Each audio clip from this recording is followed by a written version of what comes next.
Muito bem, galera, vamos aqui para mais um vídeo. Eu me chamo Lucas, estudante de psicologia, e nesses vídeos aqui nesse canal eu compartilho muito sobre psicologia, sobre comportamento humano, sobre como nós podemos ter melhores resultados também na vida, né? Como nós conseguimos utilizar os conhecimentos, todas as descobertas da psicologia para que nós possamos ter uma vida melhor, uma vida com mais realização, com mais resultado, com mais produtividade, com menos ansiedade, menos estresse, tá? Até porque eu tenho uma convicção, tá, de que a ansiedade e talvez outros distúrbios do humor,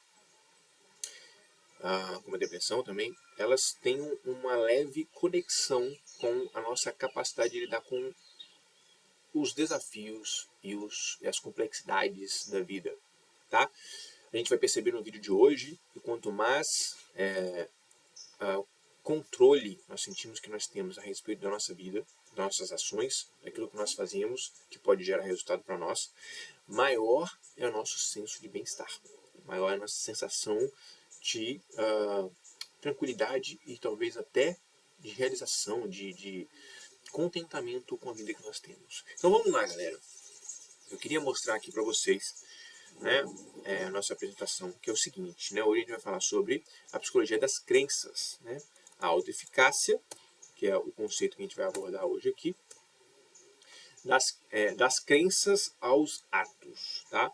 Um dos principais mecanismos, e a gente vai apresentar, né, um dos principais mecanismos que exerce influência sobre as ações e as motivações que o indivíduo tem para a mudança, beleza? Vamos lá, então? A primeira coisa, cara, que a gente precisa saber é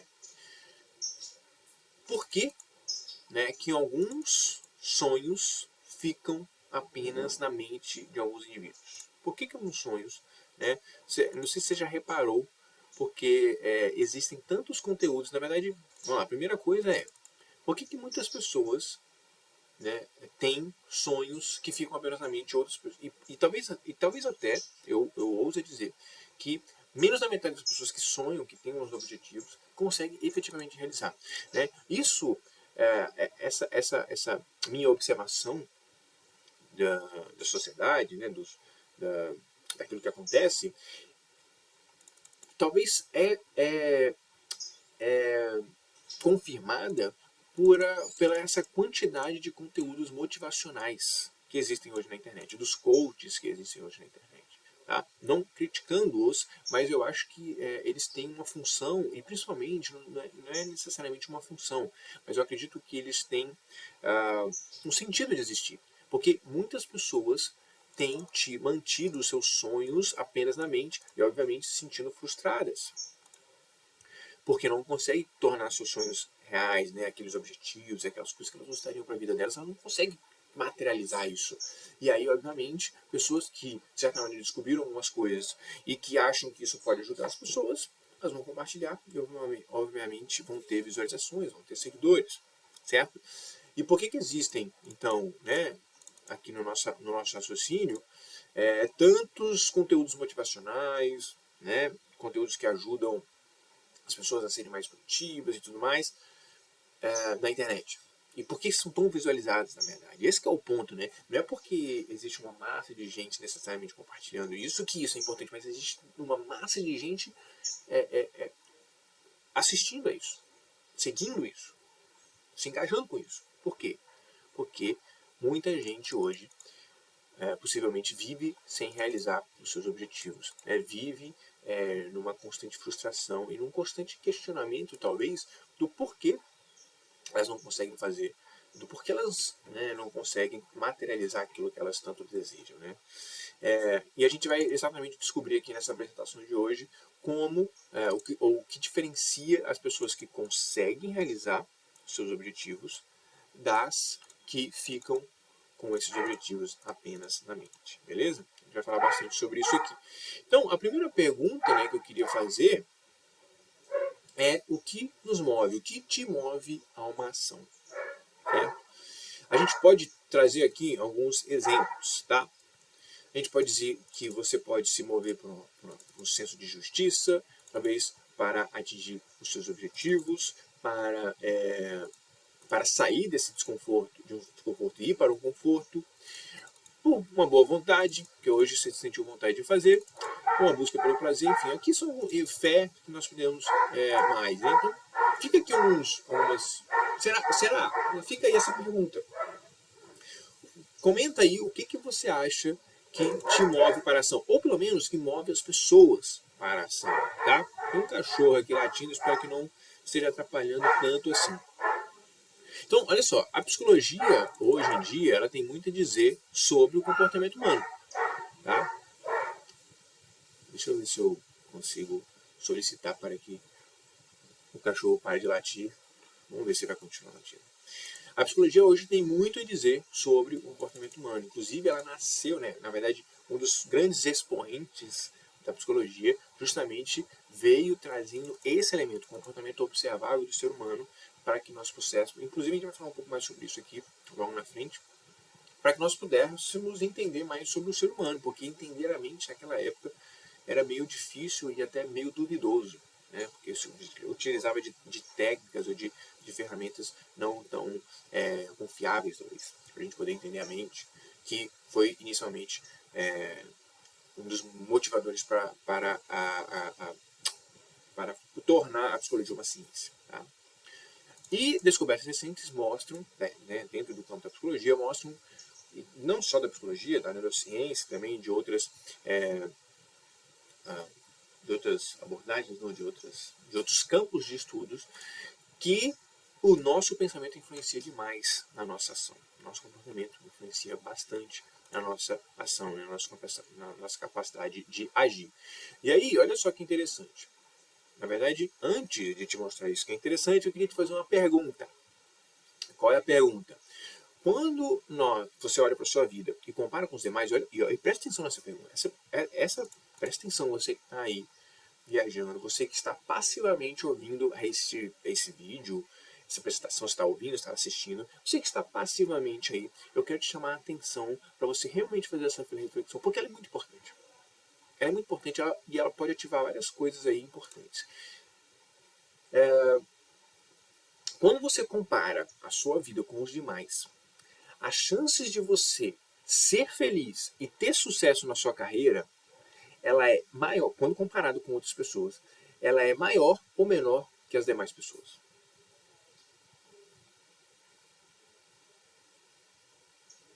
Quando você compara com as outras pessoas que você conhece, que estão próximas de você, você sente que tem mais chance de ser feliz e ter sucesso do que os outros. Você tem mais chance ou menos chance. Eu não sei se a forma que eu fiz essa pergunta foi a melhor forma. Tá? Eu te convido a refletir sobre isso. Porque, às vezes, isso aqui vai ser crucial, tá? Para todo desenrolar que a gente vai falar aqui. Porque pessoas que têm uma cognição disfuncional, para não dar spoiler aqui daquilo que a gente vai falar à frente, elas tendem a crer que elas têm menos capacidade de ser feliz, né? Ou seja, de realizar seus objetivos, aquilo que vai torná-la feliz, né? De atingir o resultado necessário para que ela tenha sucesso e felicidade. E quando comparado com outras pessoas, obviamente, ela vai...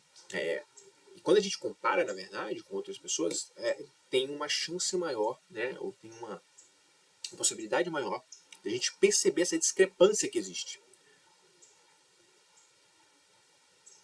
entre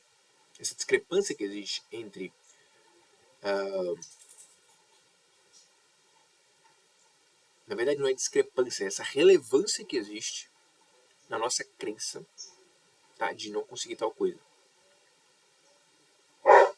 Vamos continuar. O cachorro chegou mais perto aqui. Vamos continuar. Dada essa pergunta, depois você volta aqui para refazer essa pergunta ou fica com ela na cabeça. Tá? E aí eu queria te trazer, né, um elemento que até com base na minha experiência, por que a minha vida é assim. Por que minha vida é assim?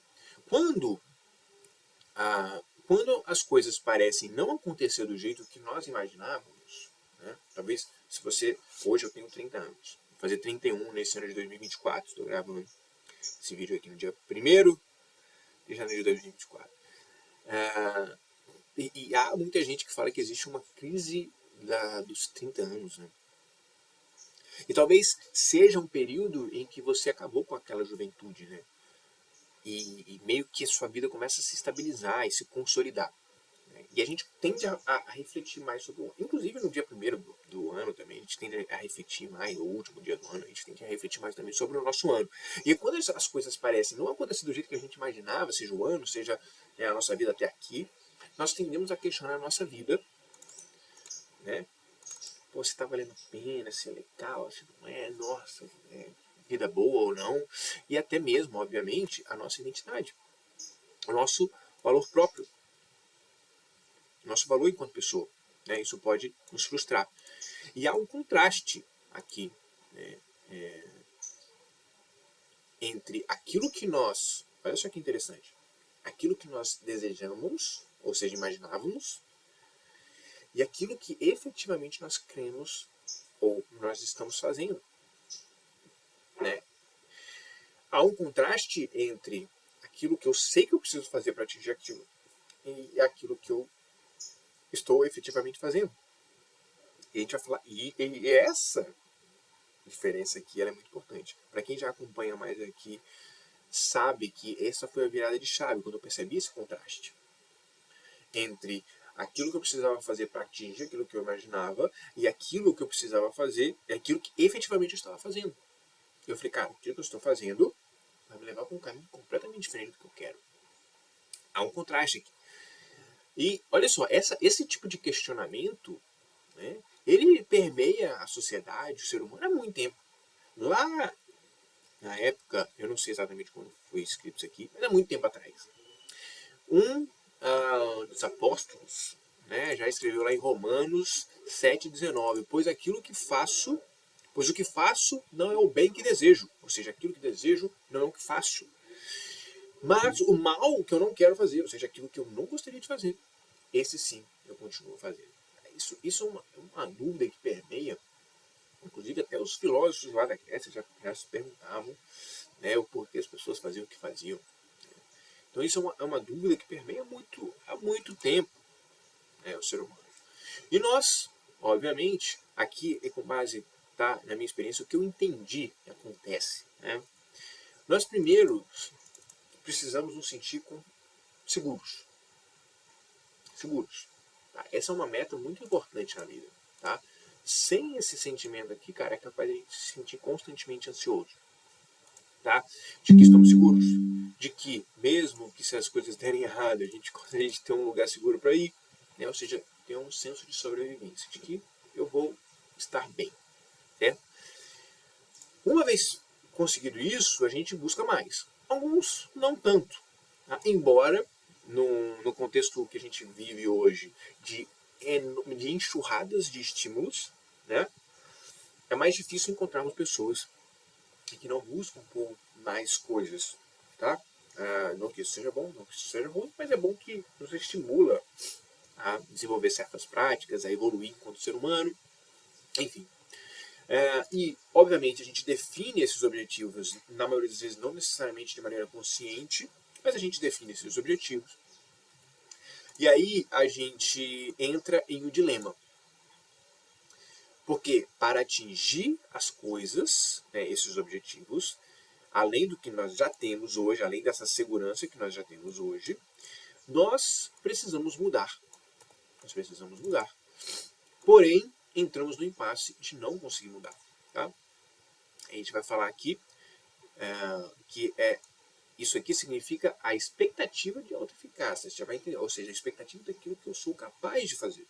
Daquilo que eu me sinto capaz de fazer. Tá? Então, a gente vai falar sobre isso aqui. Ou seja, há esse impasse. Sabe? É a mesma coisa desse carinha aqui. Ó. Esse dilema desse carinha. Esse contraste aqui que eu apresentei a você daquilo que eu sabia que eu tinha que fazer, mas não fazia. A gente entra nesse impasse quando a gente cria um objetivo. E esse impasse permanece devido à baixa eficácia. Ou seja, enquanto a gente não desenvolve a nossa autoeficácia, já vou explicar o que significa isso, nós nos mantemos nesse impasse. E, obviamente, quando a gente chega no final do ano, o que acontece? A gente fica igual esse ser humaninho aqui, se sentindo impotente, né, de mudar a nossa realidade. E desistimos, obviamente, uma vez que a gente internaliza essa crença de baixa eficácia, nós desistimos e nos mantemos, nós desistimos e nos mantemos naquilo que já está conquistado, e obviamente a gente se sente frustrado, tá? A gente não conseguiu mudar aquela realidade. Então esse aqui é um ciclo que vai acontecendo. Isso aqui foi uma análise que eu fiz olhando aí um pouco da minha própria experiência. Olha só, e aí a gente vai falar aqui sobre a crença de autoeficácia, tá?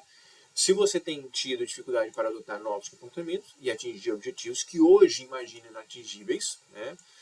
Não necessariamente imagina inatingível, mas imagina ser muito desafiadores, e talvez você já tenha tentado 1, 2, 3, 4, 5 vezes e não conseguiu.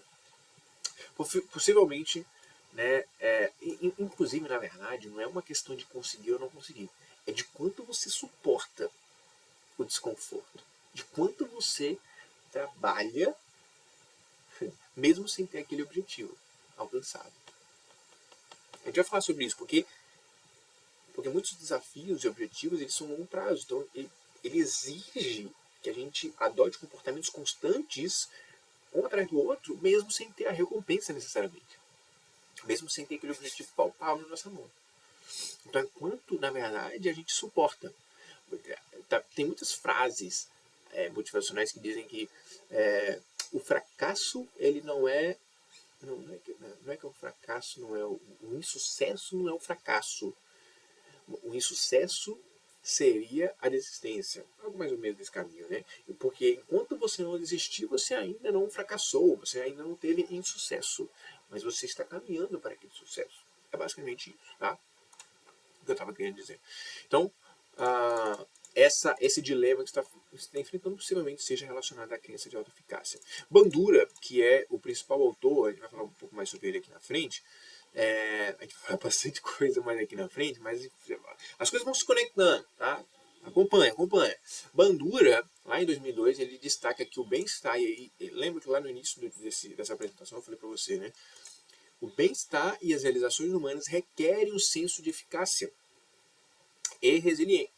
Um senso de eficácia resiliente. Ou seja, que você pode cambalear.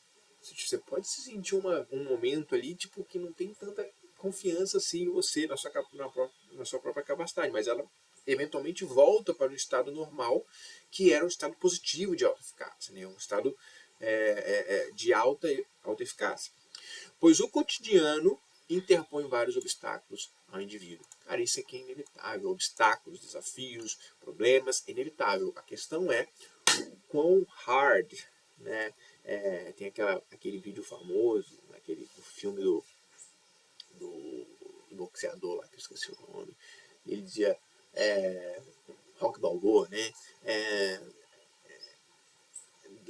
A vida é dura e ela vai te bater, né? Não existe um soco mais duro que a vida, alguma coisa assim. Mas o quão duro você toma essa porrada e mesmo assim você se levanta, algo parecido com isso. E é bem legal esse vídeo, inclusive, né? É bem legal essa ideia, porque a galera pode achar, que esses conteúdos motivacionais eles não fazem sentido. Eu não sei. Caraca, como é que eu fiz cagada aqui? Volta. Eu não sei, cara, pra você. E eu não sei exatamente, na minha visão, fiz uma cagada aqui. Há uma característica de pessoas que se beneficiam com esse tipo de conteúdo. Há pessoas que são mais racionais, talvez, né, a gente pode pensar, que tendem a ser menos impactadas, que tendem a racionalizar aquela parada. Entendeu? Ao passo que pessoas mais emocionais, mais emotivas, mais intensas, sejam motivadas efetivamente com isso. Né? Obviamente que a motivação pela motivação não leva a lugar nenhum. A gente precisa pegar aquilo e efetivamente adotar né, uma mudança, né, ou pelo menos que aquilo sirva de uma motivação para a mudança. Muito bem. Continuemos aqui, então. Será eu capaz de executar aquilo que desejo? Será eu capaz de executar aquilo que desejo? Então, como é que funciona, né, a explicação do comportamento? Eu até falei há pouco tempo atrás da psicologia do comportamento, que é uma das vertentes, uma dos campos de pesquisa da psicologia é justamente uma busca de explicar o comportamento, de entender melhor o comportamento, visível, tá? Muitas vezes é aquilo que a gente consegue ver. E, basicamente, lá atrás se dizia que o comportamento ele era movido pelo contexto, pelo ambiente. Que, uma vez que eu gero um comportamento, o contexto, o ambiente, as pessoas, inclusive as pessoas que nos rodeiam compõem também o ambiente, elas nos punem, ou seja, elas nos dão uma consequência. Na verdade, punição e consequência não, é punição e recompensa. Ou seja, que os dois são consequência, né? A punição e a recompensa são uma consequência. Sendo que a punição me faz extinguir aquele comportamento no longo prazo. A recompensa me faz manter aquele comportamento, certo? Então, se eu como um chocolate, eu tendo uma recompensa fisiológica ali, né, neuroquímica, eu tendo a manter esse tipo de comportamento. Se eu como uma coisa não muito boa, faz passar mal, por exemplo. Inclusive, isso é uma parada muito interessante, né? Já reparou quando você come uma coisa mal, parece que você. E aquilo faz mal, parece que você nunca mais quer comer aquilo? O cachorro voltou a latir. Isso tende, enfim, só um ponto aí. O seu organismo tende a ver aquilo como uma punição, lembrar daquilo e você não tem mais vontade de comer aquilo. É uma forma da gente, né, preservar aí a nossa saúde, talvez. Aí olha só que louco. O cachorro continua a nos atrapalhar aqui. Só que aí o Bandura, eu não sei nem se foi o Bandura necessariamente. O Bandura ele é responsável aqui pela teoria social cognitiva, mas teve uma teoria da aprendizagem cognitiva, se não me engano, né? Porque aqui essa explicação do comportamento, ela diz a teoria da aprendizagem comportamental, eu acho, tá? Eu não vou ser bem exato aqui nos conceitos, mas basicamente a gente aprendia o comportamento. Olha só, a gente aprende. Essa era a explicação que antes tinha, né, da mudança, do porquê que a gente adota certos comportamentos e outros não, porquê que nós temos diferentes comportamentos. As pessoas explicavam isso, os psicólogos explicavam essa diferença de comportamento entre uma pessoa e outra a partir da punição e recompensa. Ou seja, da consequência que ele obtinha a partir daquele comportamento. Então, sei lá, eu falo alguma coisa na sala e as pessoas me criticam, isso tende a ser uma punição e eu tendo a parar de falar. Tá? E assim, a gente consegue perceber isso muito, né? Inclusive nos animais.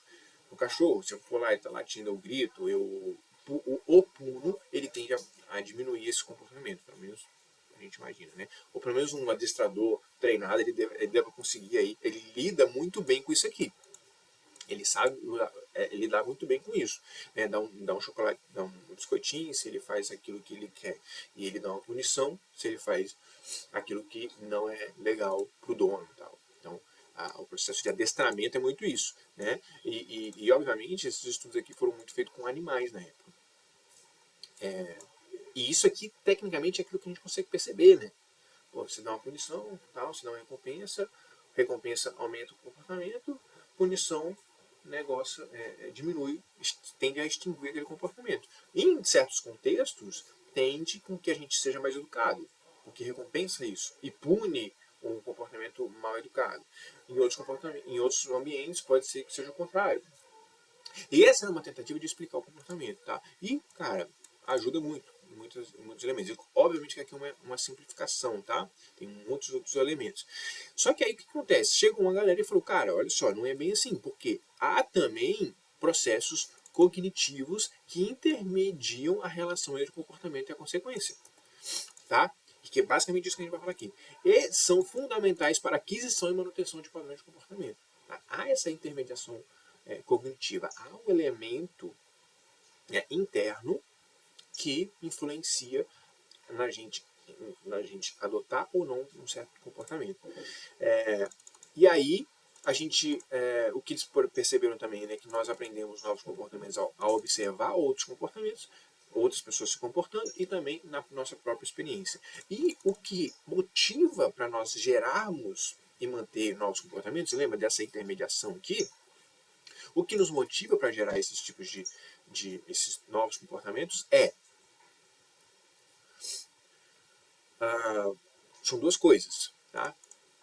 O tipo de objetivo que se quer alcançar e a autoavaliação de desempenho frente a esse objetivo, tá? Que é a expectativa de... na verdade, deveria começar por aqui. Ó. Vamos lá, volta. Há dois motivos, tá? Há duas formas da gente, pelo menos segundo essa teoria aqui do Bandura, de nós gerarmos motivação para gerar e manter novos comportamentos. A primeira é representação cognitiva de resultados futuros. Ou seja, eu antecipo de que eu fazer determinada coisa, eu ler determinado livro, vai me ajudar a ser mais inteligente, vai me ajudar a passar na faculdade, vai me ajudar a ser o melhor psicólogo. Tá? Me antecipar, então, de que um comportamento de uma determinada forma vai resultar num benefício ou evitará uma determinada dificuldade. Ler um determinado livro, e inclusive esse livro aqui é Longevidade Emocional, descubra o que realmente determina o seu tempo de vida. Olha só que interessante. Ou seja, eu leio esse livro, vai me ajudar a adotar determinados tipos de comportamentos que vão evitar que eu morra cedo. Tipo isso. Sacou? Expectativa de resultado. Então, se eu tenho essa expectativa em relação a ler esse livro, a chance de eu ler esse livro e persistir na leitura desse livro é muito grande. Faz sentido? Só que tem um outro elemento. Não adianta eu crer. Assim, acho que a maioria das pessoas vai concordar nisso. De que ler esse livro pode ajudar elas a terem uma vida mais saudável, uma vida com mais bem-estar e tudo mais. Não estou dizendo esse especificamente, mas qualquer outro livro de saúde mental, seja o que for. E aí, olha só, não basta só eu ter essa expectativa de resultado, ou seja, saber que fazer um determinado comportamento vai me ajudar a ter um determinado objetivo ou evitar uma determinada dificuldade. O tipo de objetivo que se quer alcançar, que seria talvez mais saúde, mais longevidade emocional, ele precisa estar com... As ações que eu preciso fazer, no caso seria ler o livro, inicialmente, ela precisa estar condizente com a minha autoavaliação de desempenho frente ao objetivo. O que isso quer dizer? Eu crer que eu consigo ler um livro de, sei lá quantas páginas, de umas 300 páginas, esse livro tem? Menos, né? Um pouquinho menos de 300 notas, um pouquinho menos de 300, exatas 300 páginas. Será que eu tenho capacidade de ler um livro desse? Será que eu tenho capacidade de ler um livro que é um pouco mais técnico? Apesar de que esse aqui nem é tão técnico, mas é de um psicólogo e tal, que tem diversos conceitos e tal. Será que eu tenho essa capacidade de ler isso? Porque eu não tenho experiência de ler livros. Então, isso é expectativa de autoeficácia. Será que eu sou capaz de executar os comportamentos necessários para atingir esse resultado? Essa lógica, ou seja, expectativa de resultado e expectativa de autoeficácia, é a base aqui dessa apresentação que a gente vai falar e é a base do que segundo o Bandura, e uma das principais teorias mais aceitas hoje sobre adotar mudanças, sobre fazer mudanças, sobre atingir determinados resultados, sobre ter mais persistência.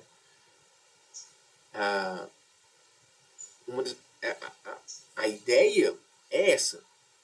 Eu tenho uma expectativa de resultado, ou seja, fazendo tal coisa, eu imagino que eu vou atingir tal resultado. E para eu fazer tal coisa, eu tenho que ter essa expectativa de que eu vou conseguir fazer isso.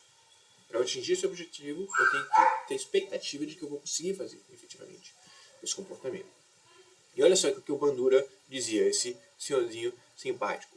A menos que a pessoa acredite que pode produzir com as suas próprias ações os efeitos desejados e ou impedir os indesejados, ela terá pouco interesse em agir ou em perseverar diante das dificuldades. Você entende? Aqui há um elemento super importante no que se trata de longevidade emocional, de realização profissional, pessoal, de saúde, de relacionamentos. Por quê? Olha só que louco, né? A menos que a pessoa acredite que pode... Ou seja, há um elemento fundamental da nossa cognição, da maneira como nós interpretamos o mundo, na nossa capacidade de agir, ou na nossa motivação de agir, e, sobretudo, talvez até mais importante, de perseverar diante das dificuldades, diante das incertezas, diante dos momentos em que a gente... Tipo assim, caraca, será que o que eu estou fazendo está certo? Será que o que eu estou fazendo vai me levar a isso aqui mesmo? Porque o que leva necessariamente as pessoas, a gente pode chegar nessa conclusão, o que leva necessariamente as pessoas a desistirem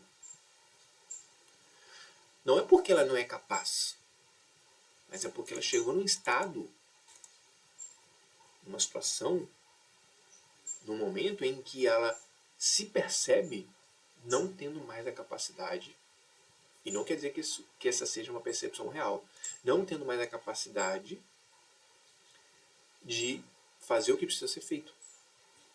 Ela se confirma, ou ela se...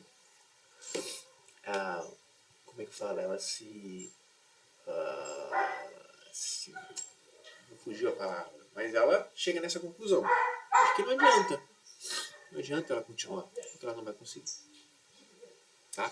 Então há um elemento aí muito importante da cognição na nossa capacidade de gerar e manter nossos comportamentos.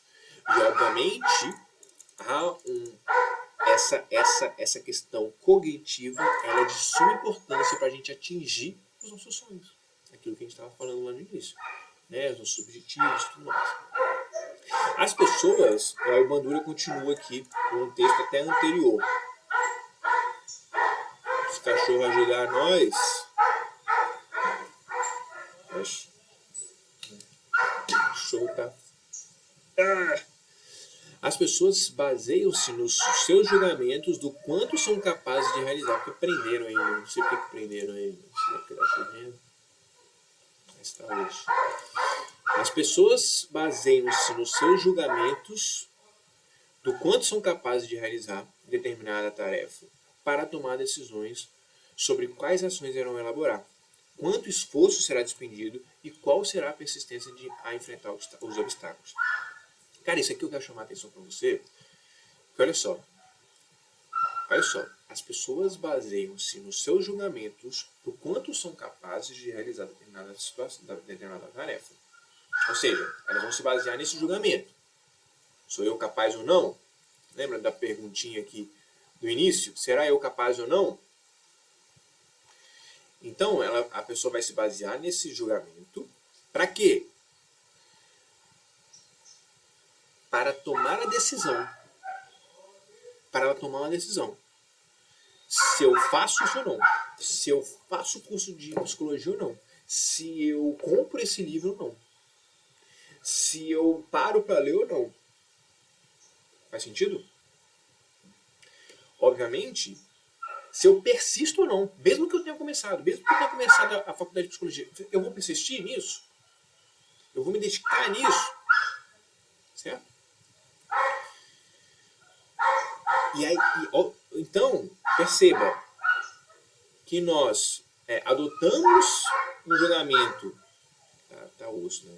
Tá osso. Eu peço desculpas aí, mas é porque eu não sei nem se eu consigo dar uma pausa aqui e lá ver o que eu posso fazer para auxiliar nisso. Mas estou começando a ficar com raiva. Mas enfim, se não estiver afetando muito aí, espero que não, a gente continua aqui.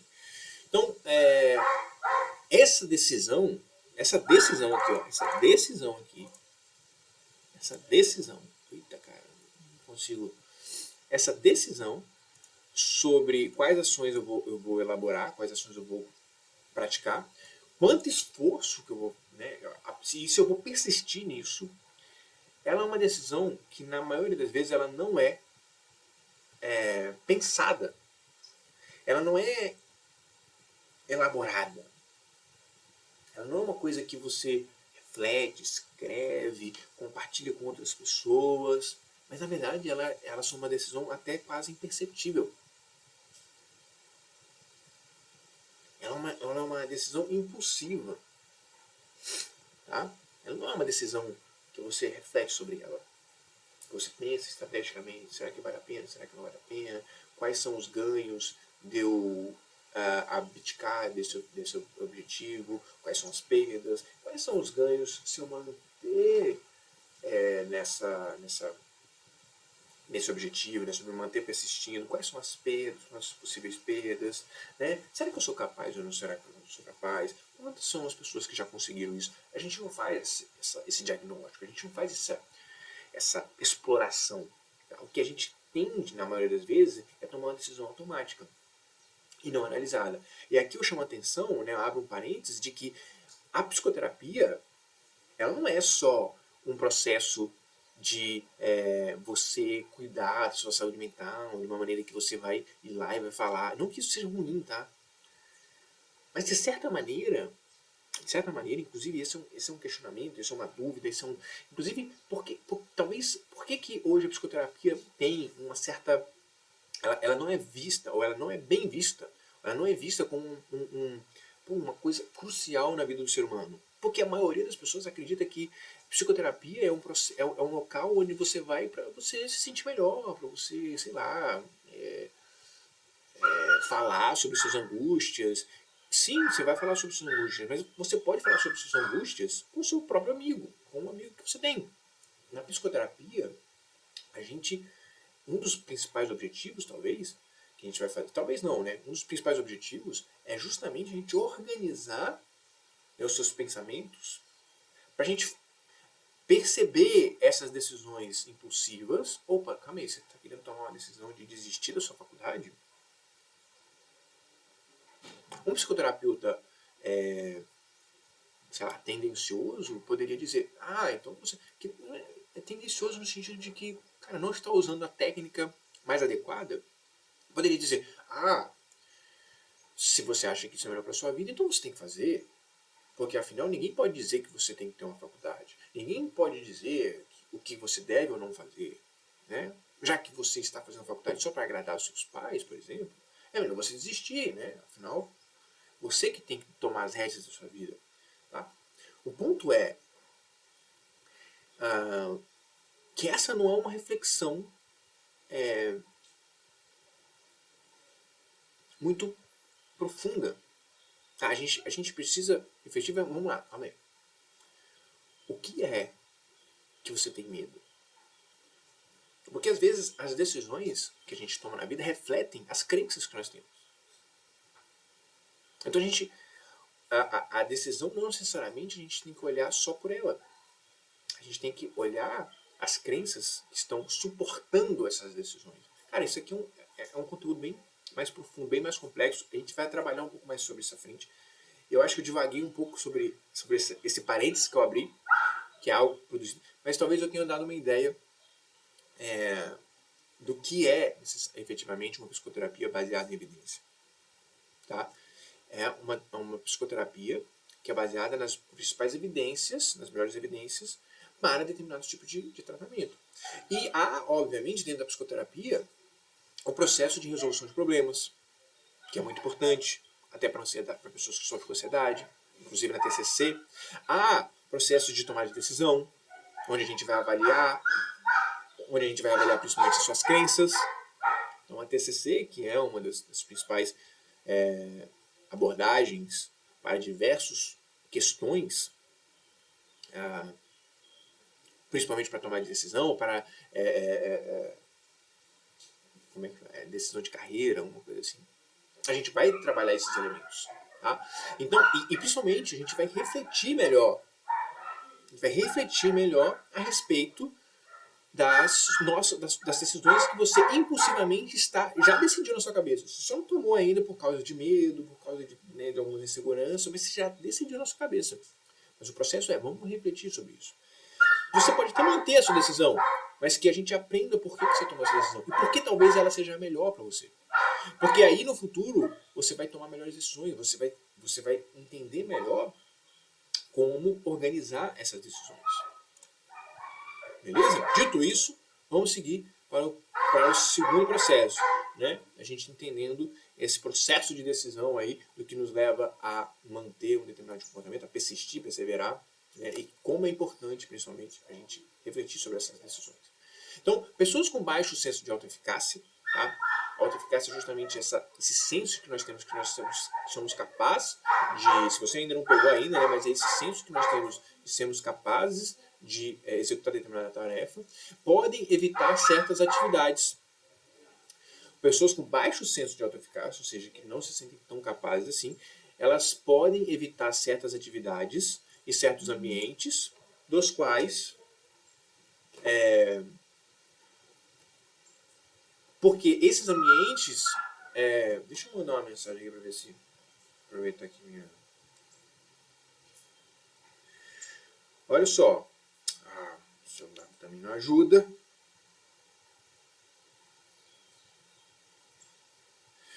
Então, pessoas com baixo senso de autoeficácia, elas tendem a evitar certas atividades. O celular está bem ruim. Quando ele fica com baixa... Pelo amor de Deus... Ele vai desligar. Aqui.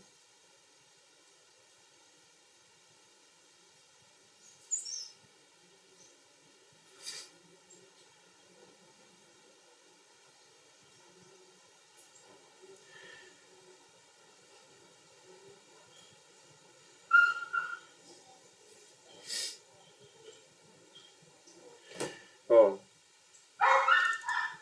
então, pessoas com baixo senso de autoeficácia podem evitar certas atividades e certos ambientes por não se sentirem capazes de manejar com essa atividade ou com determinado tipo de ambiente. Por exemplo, uma festa, as pessoas podem evitar por não se sentir capazes de conseguir se comunicar, de se manter bem ali e tudo mais. Pois, diante das dificuldades que elas podem encontrar, seja nesse ambiente, ou seja, executando determinada atividade, como ler um livro, elas se concentram apenas nas suas deficiências, tá?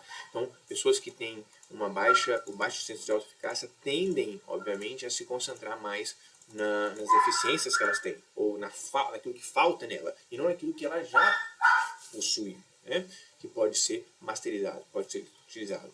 Né? A percepção de discrepância negativa, galera, acompanha aí que a gente está chegando aqui nos pontos mais importantes dessa apresentação.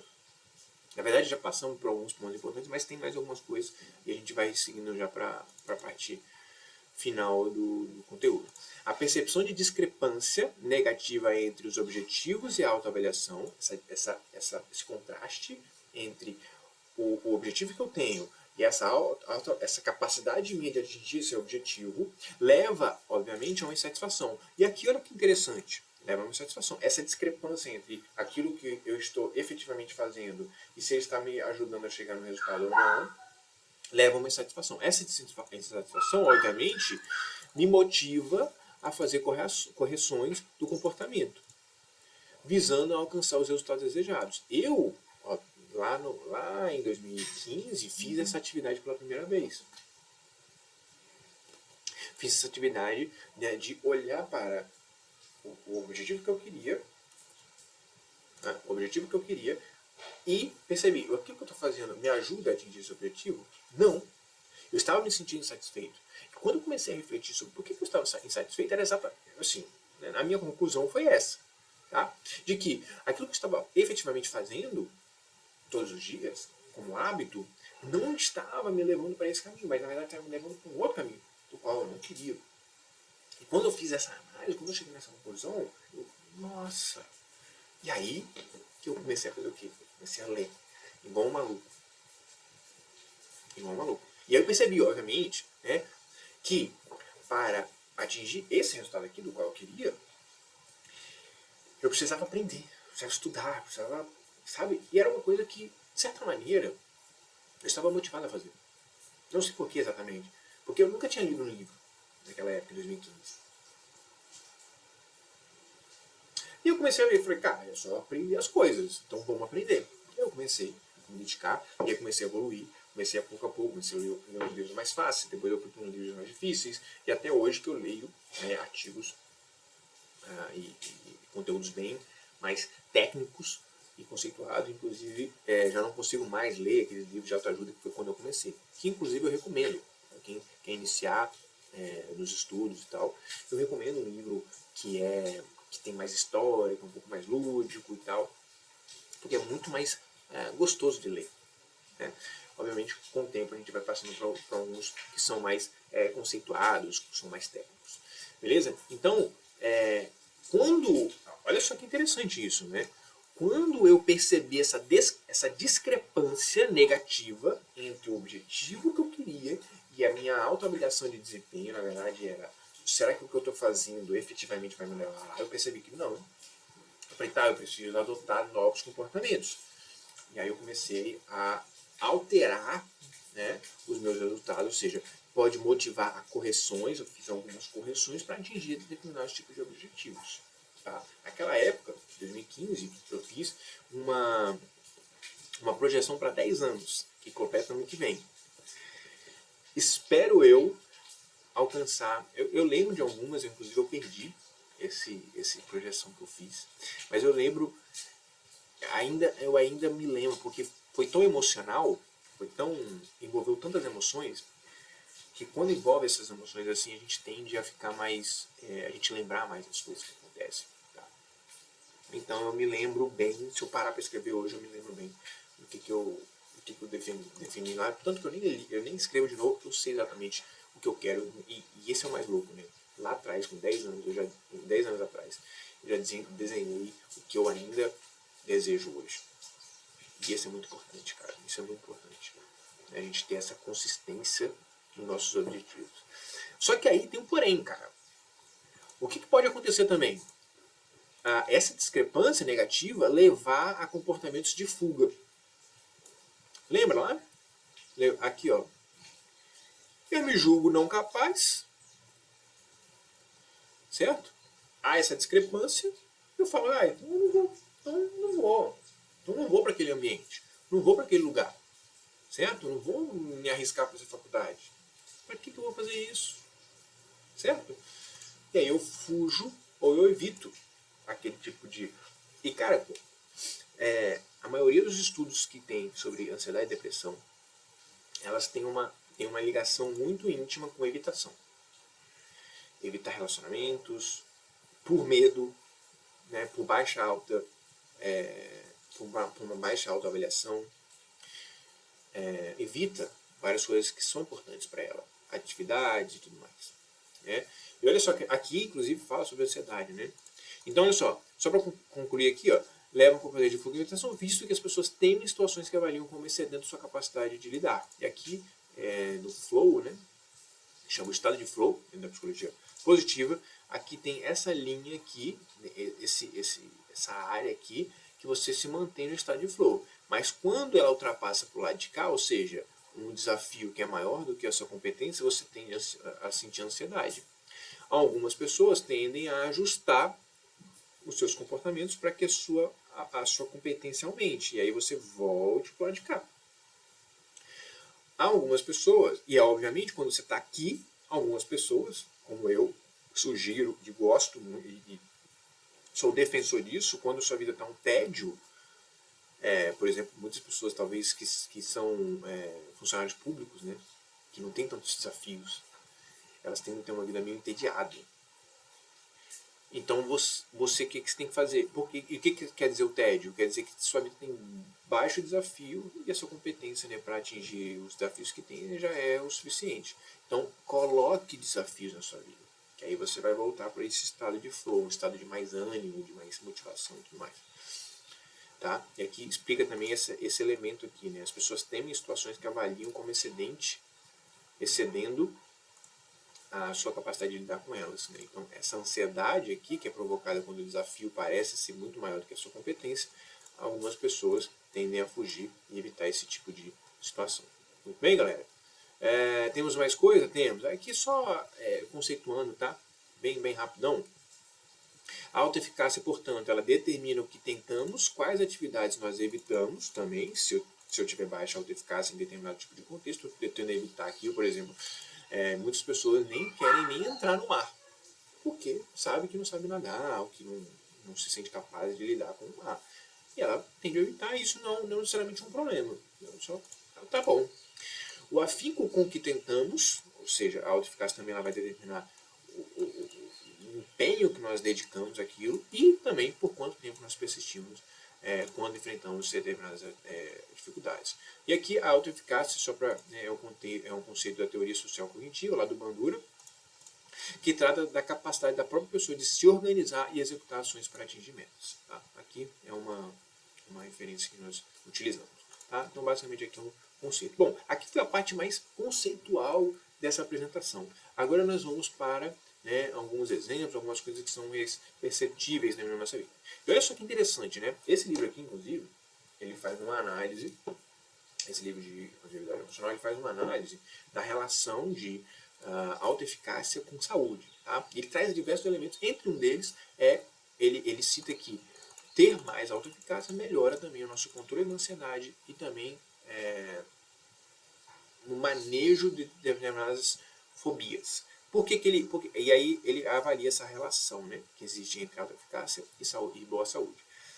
E como é que ele explica isso? Né? A crença de que nós podemos controlar nosso estado emocional, né, a crença de que nós podemos controlar, ou pelo menos ter um pouco de controle no nosso estado emocional, nos ajuda a adotar novas práticas. Eita. Nos ajuda a adotar novas práticas que, por sua vez, nos dá maior controle. É claro, né? O contrário aqui também é verdadeiro. Se eu acredito ser impossível controlar a minha ansiedade, eu não tendo a tentar nada. Porque é impossível.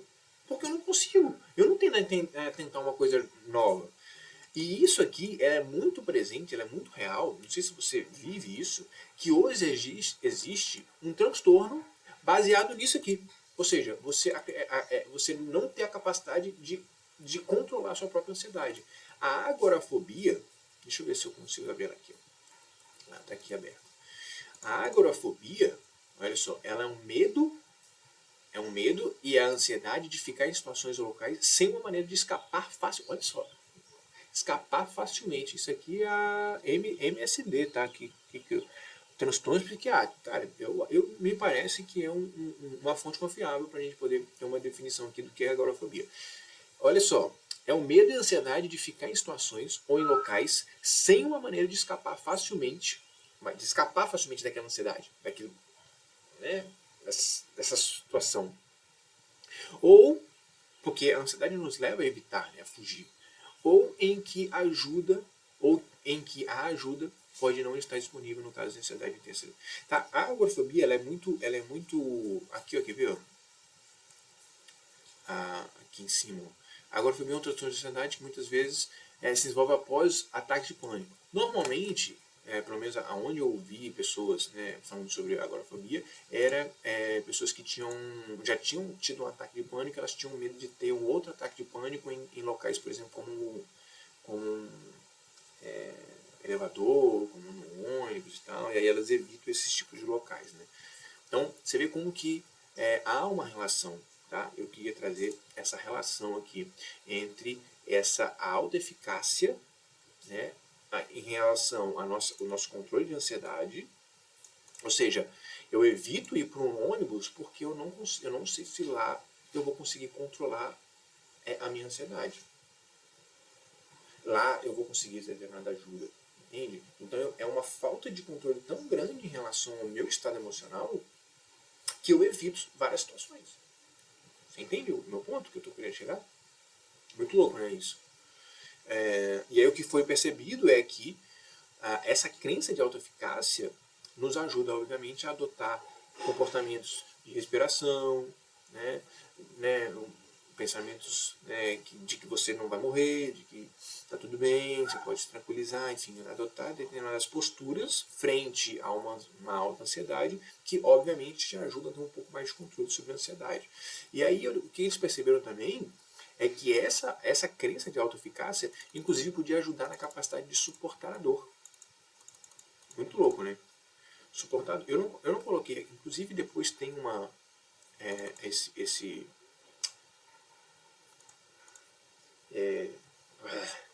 agora eu não sei porque eu não coloquei aqui, mas tem essa referência aqui.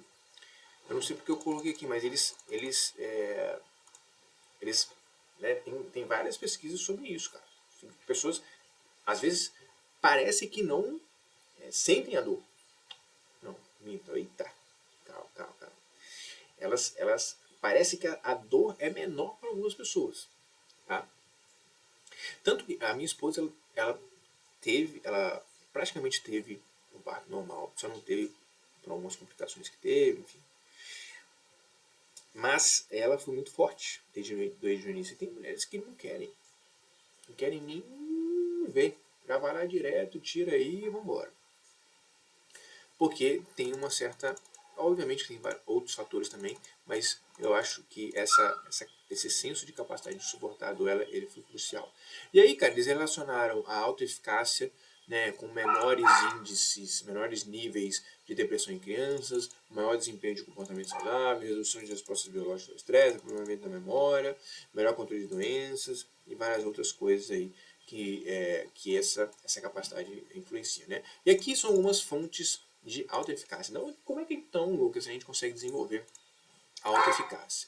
Primeira coisa é experiência de domínio. Obviamente, né? Quanto mais experiências de domínio a gente vai tendo, ou seja, de coisas que a gente estipula para fazer, a gente efetivamente consegue fazer, maior a gente tem esse senso de autoeficácia. Por isso, inclusive, a importância da exposição continuada. Para quem tem ansiedade social, eu falo muito sobre ansiedade social aqui com a galera, você fazer exposição, ou seja, pô, não sei se eu vou conseguir ir lá e pedir um desconto. Essa é uma parada que eu tinha de certa dificuldade também. Ainda tenho, na verdade. Né? Então, pô, vou ali na loja, vou fazer um esforcinho para pedir, será que rola um descontinho aí? Tá? Ou seja, essa é uma exposição.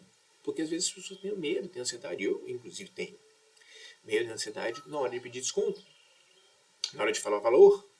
Então, essas exposições continuadas vão nos ajudando a ter um pouco mais desse senso de domínio. De que não, a gente pode pedir desconto, de que a gente pode falar o nosso preço, que não vai ser uma catástrofe, tá? Embora eu saiba com experiência própria que parece que vai ser uma coisa muito louca. Né? Então, quanto mais treino, mais confiante.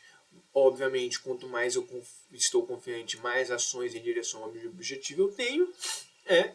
Quanto mais ações em direção ao meu objetivo, mais eu tenho resultados e que isso retroalimenta para eu ter mais ações, né, em direção ao meu objetivo, para que eu tenha mais também autoconfiança e eu tenha mais ações melhores e que eu tenha mais resultados e mais ações e assim vira uma bola de neve. Essa ideia aqui desse desenhozinho é uma bola de neve. Beleza? Então, experiências de domínio é uma das fontes de autoeficácia. Modelagem é uma outra fonte também. Modelagem é uma coisa mais simples, é basicamente a gente observar. Inclusive eu dei um exemplo disso aqui, né? A gente observar as pessoas se comportando, tá? A gente se questionar, por exemplo, por que algumas pessoas conseguem fazer determinadas coisas. Lembra quando eu falei da decisão lá, da minha faculdade ou não? Na verdade eu estava falando sobre esse tomar de decisão, né? E aí eu vou dizer, porra, será que eu sou possível? Será que eu sou capaz de ler um livro? Aí você se questiona, mas quem são as pessoas que são capazes de ler um livro? Será que eu sou capaz de montar uma empresa? Mas quem são as pessoas que eu conheço que têm uma capacidade de montar uma empresa? O que elas têm diferente de mim? Será que elas são melhores do que eu? E aí você vai se relacionar com outras pessoas. Você vai vendo que você tem uma pessoa na sua família que você conhece que monta uma empresa, você vai e manda uma mensagem para ela. Vem cá, como é que foi o processo de montar uma empresa? Enfim, você começa a observar as outras pessoas, o que as outras pessoas têm a dizer sobre aquele tipo de tarefa. Persuasão verbal, isso aqui, cara, é muito interessante. Né? Teve uma vez que eu estava na loja, a minha família sempre teve lojas, até hoje, inclusive, e eu estava um dia numa loja lá, fazendo não muita coisa, não ajudando muito, até que chegou uma senhora lá, uma cliente, e ela lá da frente, assim, eu tava lá atrás, meio que lá nos fundos e tal, ela olhou pra mim e falou assim, ó menino, tem uma visão, eu não lembro como é que ela falou exatamente, mas ela tem uma visão de Deus, eu imagino que ela falou isso, tá? Eu tenho uma visão de Deus pra você, ou Deus falou comigo algo sobre você. Você vai realizar grandes coisas. Puta, quando ela falou aquilo, velho, aquilo me arrepiou. Por quê? Naquela época, eu era só um sonhador. Eu sempre sonhei muito alto. Sempre tive grandes sonhos. Mas naquela época eu era só um sonhador. E naquela época eu tinha muita baixa autoeficácia, porque eu era só um sonhador. Eu não conseguia efetivamente colocar em prática.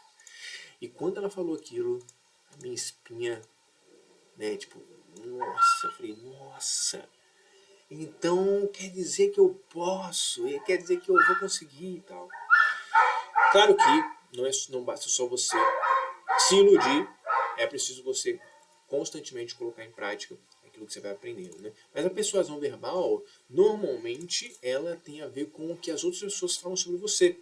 Mas também há uma persuasão verbal, uma autopersuasão. Você se autopersuadir, você questionando, você falando, será que eu tenho como mesmo ou não? Você fazendo. Isso é muito interessante, cara. Lembra? Porque todos os lugares que eu vi sobre a persuasão verbal quer dizer que as outras pessoas vão te persuadir a crer que você tem a capacidade. Mas existe também a autopersuasão, que às vezes ela é muito fortalecida na psicoterapia. Quando a gente reflete sobre as nossas decisões, quando a gente reflete sobre a nossa capacidade. Será mesmo que eu sou capaz? Será que não sou? Lembra aqui? Será que eu sou capaz mesmo? Será que eu tenho mais ou menos chances de ser feliz do que as outras pessoas? Da onde que eu tirei isso, cara? Da onde que eu tirei isso? Quando a gente reflete mais sobre isso, a gente tem uma chance maior de ter uma autopersuasão. Percebam a relevância da psicoterapia. A relevância da psicoterapia. Sabe? É isso, cara. É isso. Outro elemento pra gente, que é uma fonte de autoeficácia, estados fisiológicos e emocionais. Né? E aqui está uma big idea, ou seja, uma grande ideia. O que acontece, cara? Em situações ameaçadoras, nós tendemos a aumentar a ansiedade, tá? Que é o estado fisiológico e também o estado emocional. Tem um intruso aqui. Nós tendemos a ter essas reações, tá? O que isso quer dizer? Algumas situações, né, são geradoras de estresse. Essas situações elas podem interferir na nossa percepção de competência pessoal. Ou seja, obviamente, numa situação em que você vai falar em público e que você sente alto estresse, alta ansiedade, você pode efetivamente achar que está indo mal. Você achar que você não vai conseguir dar conta disso. Então, e as pessoas, nós julgamos, eu e você julgamos que as nossas capacidades em função nós julgamos as nossas capacidades em função dos estados emocionais, fazendo leituras, né, do meu estado físico. Deixa eu ver se eu consigo. Deixa eu dar uma ajeitada aqui, vocês conseguirem ver. Então, olha só, eu julgo a minha capacidade com base no meu estado emocional. Por exemplo, sou eu capaz de falar em público? Eu não sei dizer. Eu não faço uma reflexão real, mais realística da situação, né, a fim de me autopersuadir, a fim de me convencer, a fim de tomar uma decisão racional, baseada na verdade. Mas eu tomo essa decisão, olha só, eu julgo essa decisão com base em como eu me sinto quando eu vou falar em público. Deixa eu ver se eu fechar aqui. Fazendo uma leitura da minha atenção, fazendo uma leitura da minha atenção e da minha ansiedade diante do público. E também da minha depressão, né, como sinais de deficiência. Então, olha só que louco isso. A gente não toma uma decisão de uma maneira racional, pensada, refletida, Muitas das vezes buscando uma auto-persuasão, mas a gente é persuadido pelo nosso estado emocional, a gente decide com base em como nós nos sentimos. Tendemos então a nos sentir vulneráveis ao fracasso, a partir do momento em que a gente se sente ameaçado e percebe que diante daquele estado emocional do qual a gente não tem controle, a gente tende a crer, tendemos a sentir mais vulneráveis ao fracasso, ou seja, diante do público nós estamos mais vulneráveis a não conseguir falar em público, a não nos sair bem nessa parada. E aí a gente tem um pensamento, obviamente, não tenho o que é preciso para obter êxito, não vou conseguir dar conta dessa situação. Só que, aí vem o ponto, aí vem a big idea, que quer dizer, nós temos a capacidade de redirecionar essa excitação de forma que aumente a nossa autoeficácia. Aquilo que antes era disfuncional, agora pode se tornar funcional. Mas como assim, Lucas?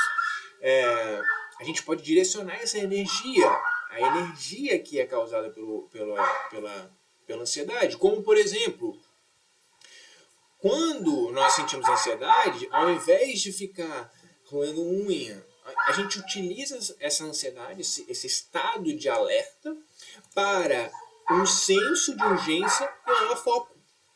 A gente utiliza isso para que nós possamos ser... Pô, sacanagem esse cachorro, hein, velho?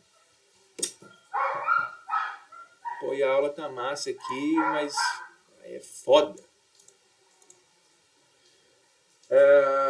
A gente, então, utiliza esse sentido de alerta para a gente ter um maior senso de urgência, maior foco. A gente dá mais energia para aquilo, a gente tem mais ânimo para a gente agir. E, obviamente, também maior antecipação, porque a gente consegue planejar. Então, a gente utiliza aquela energia negativa da ansiedade, não é negativa, mas disfuncional da ansiedade, que pode nos paralisar ou nos levar à fuga, para que a gente tenha maior senso de urgência, maior foco, maior planejamento. O cachorro não está querendo, velho. O cachorro não está querendo que a gente continue. São os sabotadores, da vida, mas a gente não vai se curvar para os problemas. Nós vamos arrumar uma solução aqui. Vamos fechar aqui tudo para ver se ameniza o problema. Beleza? Desculpa aí, galera. Tá um pouco mais escuro ainda, mas é o que nós temos. Então, entendido essa loucura toda aqui, se você não entendeu, cara, comenta aí, Lucas, não entendi, que talvez eu explique melhor. Então, talvez eu consiga explicar melhor nos comentários, ou até talvez algum outro maluco aí que esteja assistindo esse vídeo, vai lá nos comentários, vai ver essas dúvidas que as pessoas têm e vai comentar. Mas para ajudar, a gente tem aqui um exemplo, que é o seguinte: uma pessoa obesa, certo? Ela sabe que para ela emagrecer, ela precisa de ter mais autocontrole, tá? Lembra, uma expectativa de resultado. Para essa pessoa ter mais autocontrole, não, minto.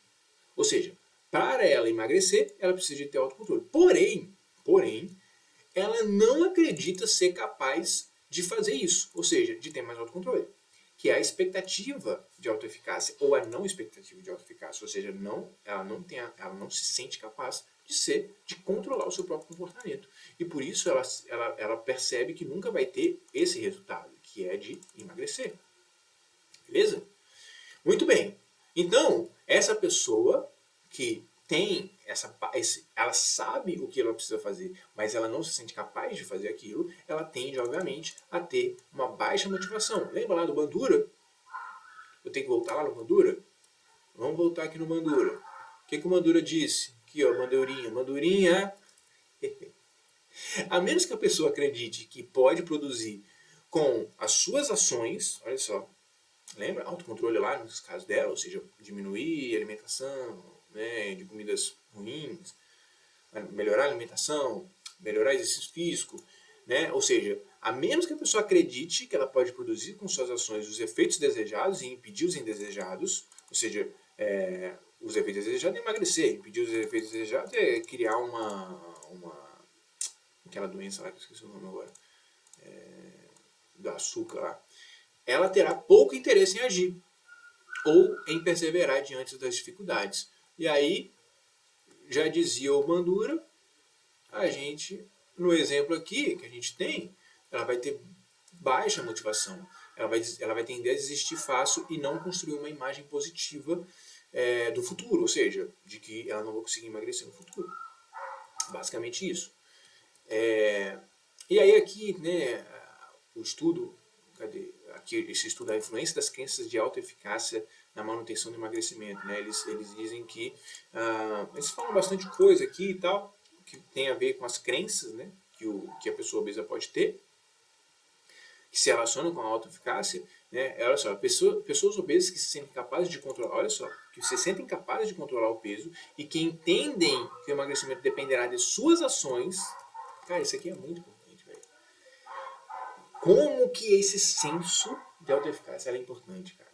Até porque se emagrecer se fosse única e exclusivamente uma questão genética, cara, você tá fadado a ser obeso pro resto da vida, tá? Se você tá tudo bem com isso, beleza. Mas quando você entende que o seu emagrecimento e controlar o teu peso depende das suas próprias ações, e depende, obviamente, depender das suas próprias ações depende daquilo que você é capaz de controlar.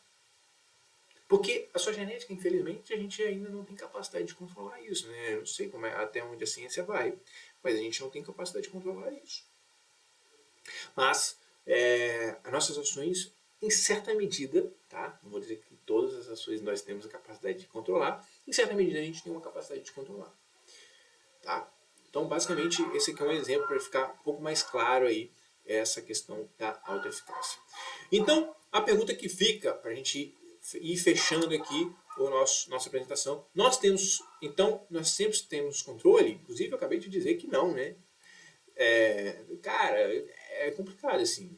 É claro que talvez a gente vai crescendo o nosso nível de controle, né? A nossa abrangência do nosso controle, mas eu não acho que nós temos sempre controle.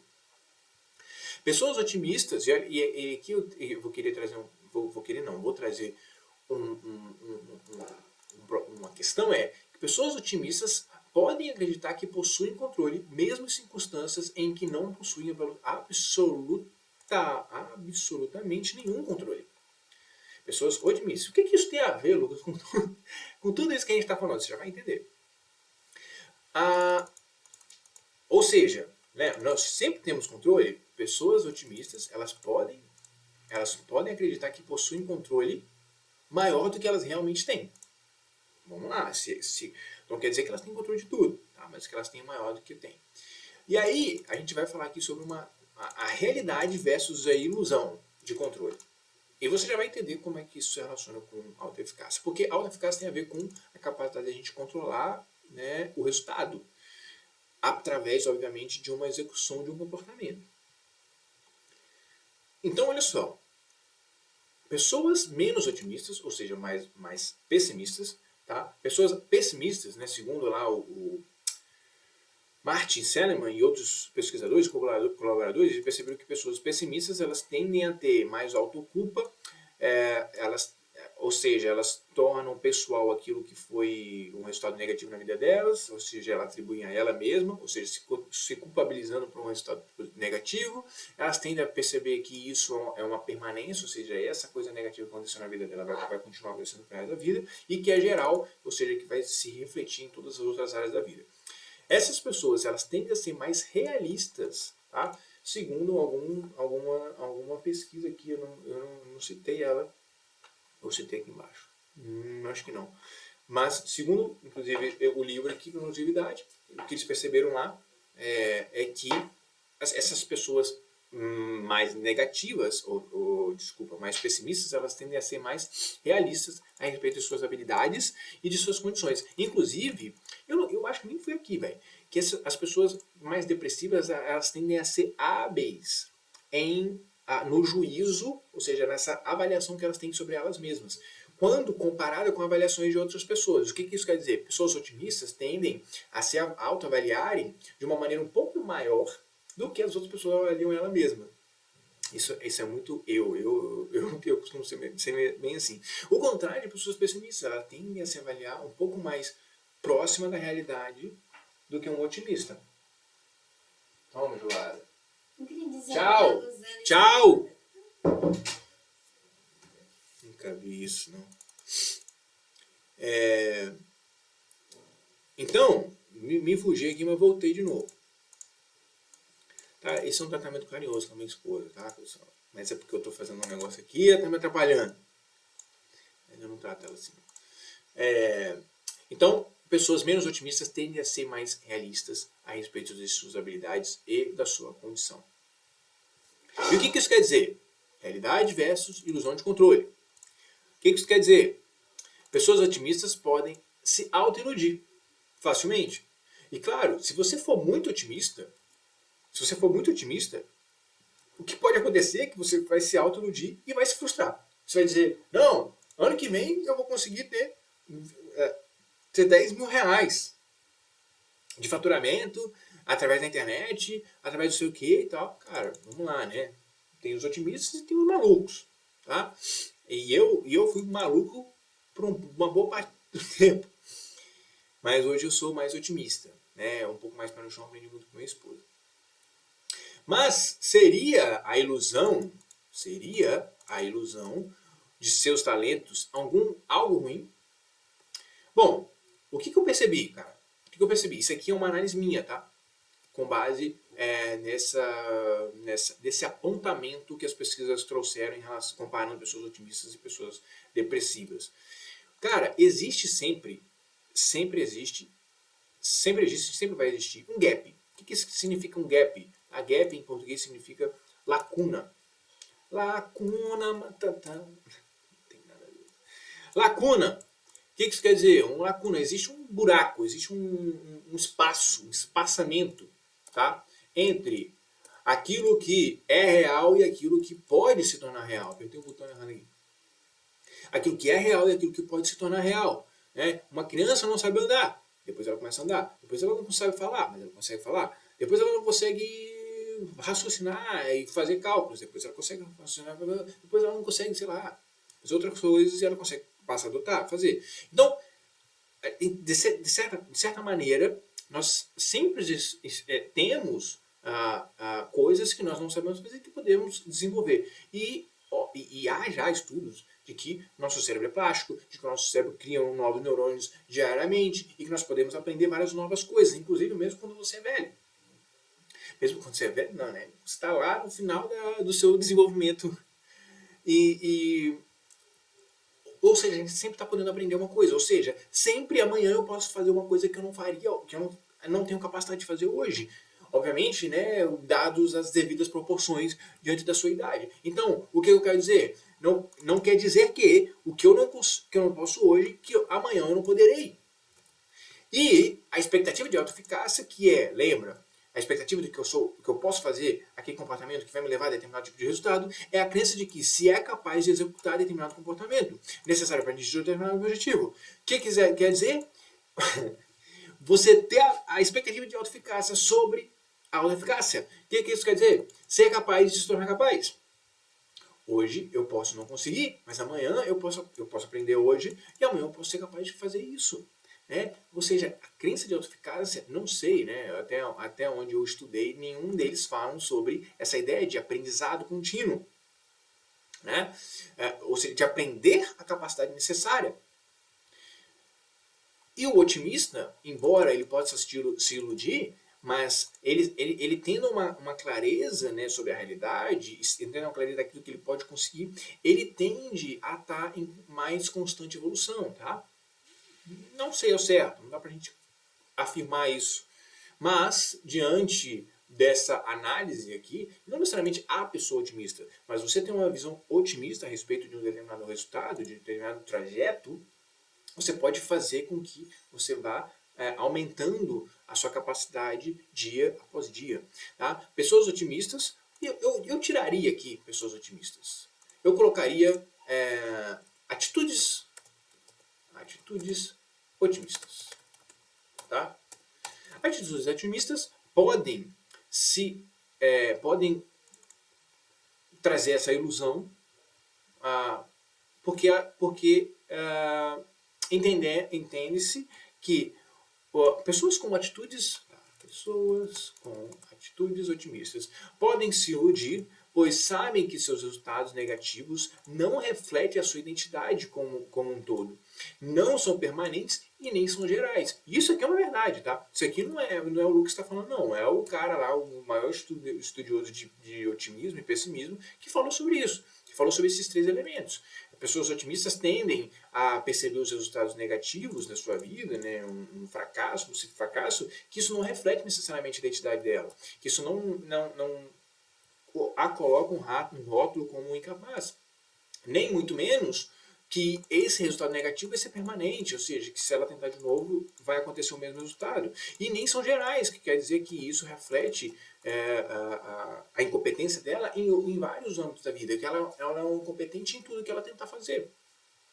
Pessoas otimistas, ou pelo menos com atitudes otimistas, tendem a não a julgar os seus resultados com base nisso, resultados negativos, principalmente.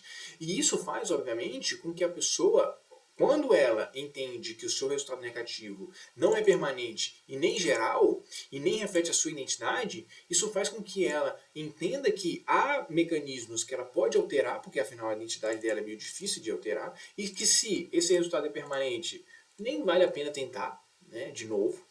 Mas quando ela entende que não é permanente, nem geral e nem reflete a identidade dela, ela tende a fazer o quê? Adotar novos tipos de comportamentos. Ou pelo menos ela tende a buscar uma melhoria. E isso vai fazendo com que elas constantemente... Cara, eu não sei se você entendeu essa sacada. É meio complexo. Eu não sei se você entendeu essa análise.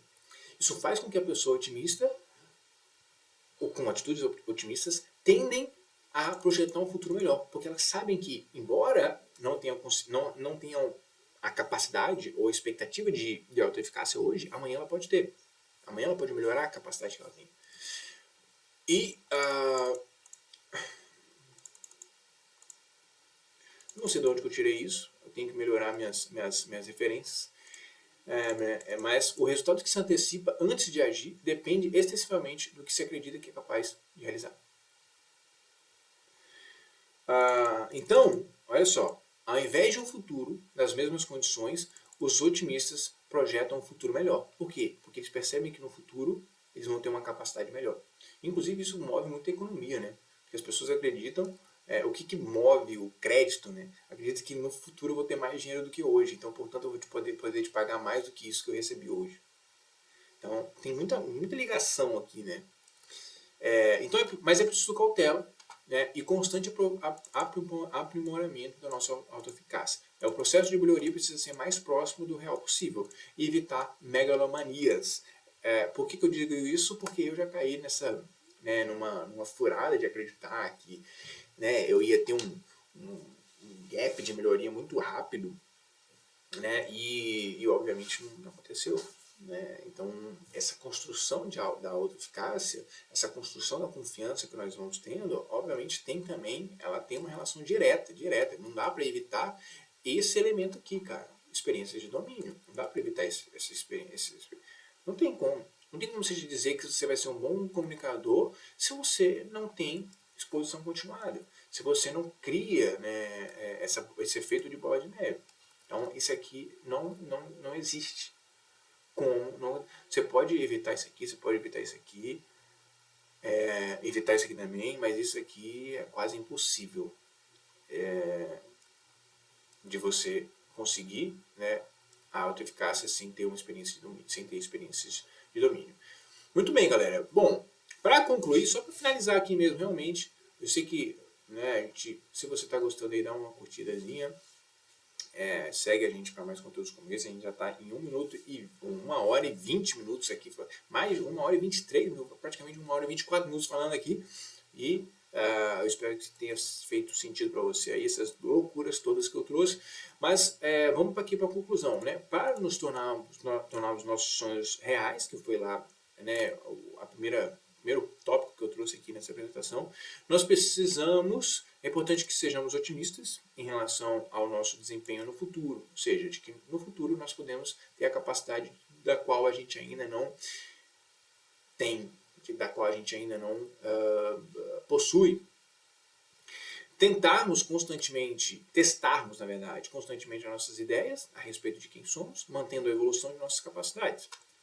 E, ao mesmo tempo, estarmos atentos às reações emocionais e as utilizarmos para nossos objetivos. Estarmos atentos às reações emocionais e utilizarmos para nossos objetivos. Lembra daquela ideia? Claro, aqui mantemos a evolução. Cara, tem várias coisas, né? Aqui são algumas das conclusões que nós tivemos. Mas a exposição também tá dentro aqui, né? A gente está constantemente testando as nossas ideias. Será que eu sou isso mesmo? Questionando, se auto-persuadindo. Lembra da auto-persuasão?